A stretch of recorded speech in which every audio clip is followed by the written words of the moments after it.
आप सभी को प्रेज़ द लॉर्ड।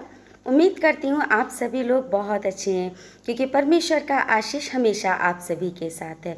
तो थैंक यू जीसस, धन्यवाद करती हूँ इस प्यारे परमेश्वर का। तो आइए आज हम प्रार्थना करते हैं। जो मणिपुर में आप सभी जानते हैं, हम सभी जानते हैं कि इस समय पर कितना सताव आया हुआ है। तो हम सभी लोग उन सभी के लिए प्रार्थना करते हैं, अपने सरों को झुकाकर आंखें बंद करते हैं और धन्यवाद धन्यवाद धन्यवाद ओ पिता परमेश्वर, सर्वशक्तिमान प्यारे परमेश्वर, मैं तुझे धन्यवाद करती हूँ आज के सुंदर समय के लिए प्यारे परमेश्वर। तुझसे प्रार्थना करते हैं पिता परमेश्वर उन सभी के लिए पिता परमेश्वर जो लोग इस समय मणिपुर में बहुत ही ज़्यादा परेशानियों में जीवन जी रहे हैं पिता परमेश्वर। उन सभी पर तेरा पवित्र हाथ हो पिता परमेश्वर, उन सब पर पिता परमेश्वर अपने पवित्र हाथ को रख पिता परमेश्वर, ताकि पिता परमेश्वर जो भी दिक्कतों में परेशानियों में प्रभु वो इन परेशानियों से, उन दिक्कतों से निकल पाए। धन्यवाद करती हूँ पिता परमेश्वर, छोटी सी प्रार्थना को पिता परमेश्वर तेरे पवित्र और सामर्थी नाम से तेरे हाथों में सौंपती हूँ। विश्वास करते हैं पिता परमेश्वर कि आपने उन सभी को अपने पवित्र हाथों से छुआ प्यारे प्रभु और अपने आशीषों से भर दिया है। थैंक यू जीसस, धन्यवाद करती हूँ, छोटी सी प्रार्थना के साथ मांगती हूँ, आमीन। Thank you Jesus, thank you so much, धन्यवाद। तो चलिए हम निकालते हैं, क्योंकि समय ज़्यादा हो जाता है, इस वजह से मैं ज़्यादा टाइम ना लेकर हम निकालते हैं। इब्रानियों की पुस्तक से हम लेते हैं 12 का 14। सबसे मेल मिलाप रखो और उस पवित्रता के खोजी हो जिसके बिना कोई प्रभु को कदापि ना देखेगा। मेरे भाई बहन, परमेश्वर का वचन आपसे कहता है कि सभी के साथ में आपको मेल मिलाप करके रहना है, सभी को अपना बना करके रहना है। अगर आपके बारे में कोई गलत भी बोलता है तो आप उसको भी समझाइए, उसको भी अपने पास में लेकर के उसको बताइए कि हम सभी को आपस में मिल कर के रहना चाहिए, क्योंकि परमेश्वर का वचन कहता है कि सबसे मेल मिलाप रखो और उस पवित्रता के खोजी हो कि जिस भी पाप में अगर आप लोग पड़े हुए हैं, आप एक दूसरे को बोलिए, आप एक दूसरे को समझाइए कि अगर आपसे कोई भी गलती हुई है, अगर आप किसी भी पाप में पड़े हुए हैं तो उस पाप से आप बाहर निकलिए। अगर आपका जीवन व्यभिचारों से भरा हुआ है तो आप उसको, अपने आप को संभालिए। आपके सामने अगर कोई व्यक्ति अपराध में पड़ा हुआ है, कोई गुनाह कर रहा है, तो आप उसको भी समझाइए कि परमेश्वर के बच्चे हैं, तो अगर आप परमेश्वर के बच्चे हो तो आप इन पापों से हट जाइए। धन्यवाद करती हूँ उस प्यारे परमेश्वर का। Thank you Jesus. हम आगे देखते हैं, सबसे मेल मिलाप रखो और उस पवित्रता के खोजी हो जिसके बिना कोई प्रभु को कदापि ना देखेगा। अगर हमारा जीवन पवित्रता में नहीं है, अगर हम निरंतर पापों में पड़ते जा रहे हैं, निरंतर हम उन अपराधों में पड़े हुए हैं, तो क्या होगा कि हम कभी भी परमेश्वर की आराधना नहीं कर सकते, कभी भी हम परमेश्वर को धन्यवाद नहीं कर सकते, क्योंकि हम तो खुद ही पापों में पड़े हुए। जब हम अपने आप को पवित्र बनाते हैं, उस परमेश्वर के योग्य बनाते हैं, तो परमेश्वर हमको अपनी बहुत सारी आशीषों से भर देते हैं। तो चलिए हम आगे बढ़ते हैं, हम निकालते हैं याकूब की पुस्तक से, हम लेते हैं 5th का, हम लेते हैं 16। इसीलिए तुम आपस में एक दूसरे के सामने अपने अपने पापों को मान लो और एक दूसरे के लिए प्रार्थना करो। आमीन। Thank you Jesus. परमेश्वर का वचन आपसे कहता है कि इसीलिए तुम आपस में मेल मिलाप रखो, इसीलिए तुम आपस में एकता बना करके रखो, जिससे कि जब हम एकता बना करके रखते हैं तो क्या होता है कि हम परमेश्वर की संगति भी कर सकते हैं, परमेश्वर का ध्यान भी कर सकते हैं, एक दूसरे को परमेश्वर के बारे में क्या होता है समझा भी सकते हैं। सॉरी।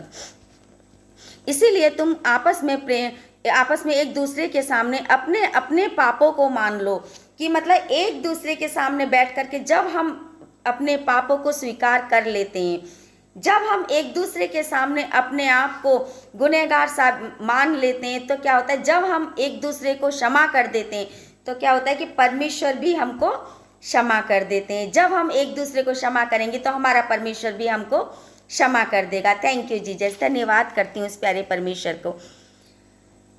और एक दूसरे के लिए प्रार्थना करो। अगर हमको पता है कि सामने वाला व्यक्ति गुनहगार है, अगर हमको पता है कि सामने वाला व्यक्ति पापों में पड़ा हुआ है, तो हमको चाहिए कि हम एक दूसरे के लिए क्या करें, प्रार्थना करें, उसके लिए हम निरंतर प्रार्थना करें, जिससे कि उसका जीवन भी संभल जाए। Thank you Jesus. धन्यवाद करती हूँ उस प्यारे परमेश्वर का। इसीलिए परमेश्वर का वचन आपसे निरंतर कहता है कि परमेश्वर के करीब आइए, कभी भी गुनाह ना कीजिए, कभी भी अगर आप पापों में पड़े हुए हैं तो अपने आप को उन पापों से निकालिए। तो चलिए हम आगे बढ़ते हैं और हम देखते हैं याकूब की पुस्तक का हम लेते हैं 4 का 7। इसीलिए परमेश्वर के अधीन हो जाओ और शैतान का सामना करो और वह तुम्हारे पाप से भाग निकलेगा। हम लेते हैं इसी का 8 लेते हैं। परमेश्वर के निकट आओ तो वह भी तुम्हारे निकट आएगा।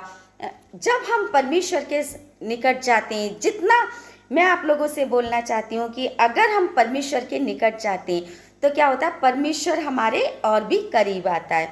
तो इसीलिए मैं आप लोगों से कहती हूँ कि अगर आपका जीवन गुनाह में, अगर आपका जीवन पापों में पड़ा हुआ है, अगर आप व्यभिचार के जीवन को जी रहे हैं, तो इन सारी चीज़ों से आप सभी लोग क्या बाहर निकल आइए और उस परमेश्वर की आराधना कीजिए, उसके भजनों में अपना ध्यान लगाइए, पवित्र बाइबल को पढ़ना शुरू कीजिए। क्योंकि जब आप परमेश्वर के पवित्र वचनों को पढ़ते हैं तो आपका जीवन बदलना शुरू हो जाता है। जब आप एक दूसरे के लिए प्रार्थना करते हैं तो अपना जीवन तो बदलता ही है, साथ में उसका जीवन भी बदलता है। और जब उसका जीवन हम बदल जाता है तो परमेश्वर हमको बहुत सारी आशीषों से क्या होता है, भर देते हैं।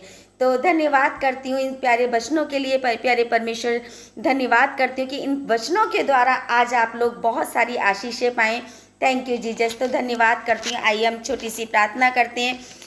धन्यवाद धन्यवाद धन्यवाद पिता परमेश्वर, जो तुझसे प्रार्थना करते हैं पिता परमेश्वर की जिसने भी ये वचन सुने हैं पिता परमेश्वर और रिसीव किए हैं प्यारे प्रभु, मैं विश्वास करती हूँ खुदा कि तेरे ये आशीषों से वो सभी लोग भर चुके हैं। धन्यवाद करती प्यारे परमेश्वर कि हर एक के दिलों को पिता परमेश्वर तूने छुआ है पिता परमेश्वर और अपने आशीषों से भरा। इस छोटी सी प्रार्थना को प्यारे परमेश्वर तेरे पवित्र और सामर्थी नाम से तेरे हाथों में सौंपती हूँ और विश्वास करती हूँ खुदा कि हर प्रार्थना का उत्तर प्यारे परमेश्वर तो हाँ और आमीन में देता है। प्यारे प्रभु, मैं तुझे धन्यवाद करती हूँ। Thank you Jesus, thank you so much. इस छोटी सी प्रार्थना के साथ मांगती हूँ, आमीन।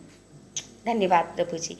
तो विश्वास करती हूँ कि आज मैं आप लोगों से स्पेशली कहना चाहती हूँ कि जो हमारे मणिपुर में जो आजकल हंगामा चल रहा है, जैसे कि आप सभी जानते हैं, तो मैं विश्वास करती हूँ कि आज से आप उनके लिए भी प्रार्थना करेंगे।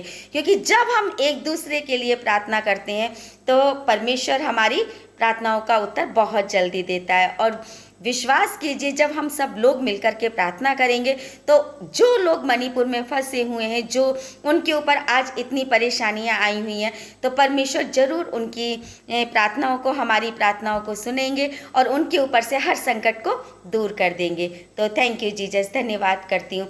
तो अगर परमेश्वर के वचनों से आप लोग आशीषित हुए हैं और परमेश्वर ने आपको आज, आप विश्वास कीजिए कि आज का वचन आपके जीवन को बदल करके रख रहा है और आपके द्वारा दूसरे का भी जीवन बदल रहा है।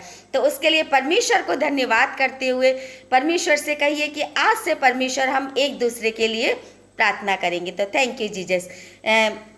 आप सभी को जय मसीह की, और चैनल को लाइक और सब्सक्राइब करना ना भूलें, जिससे कि आज जब भी मैं नया वीडियो डालती हूँ तो हर नोटिफिकेशन सबसे पहले आप तक पहुँचे। Thank you Jesus. All the best and God bless you.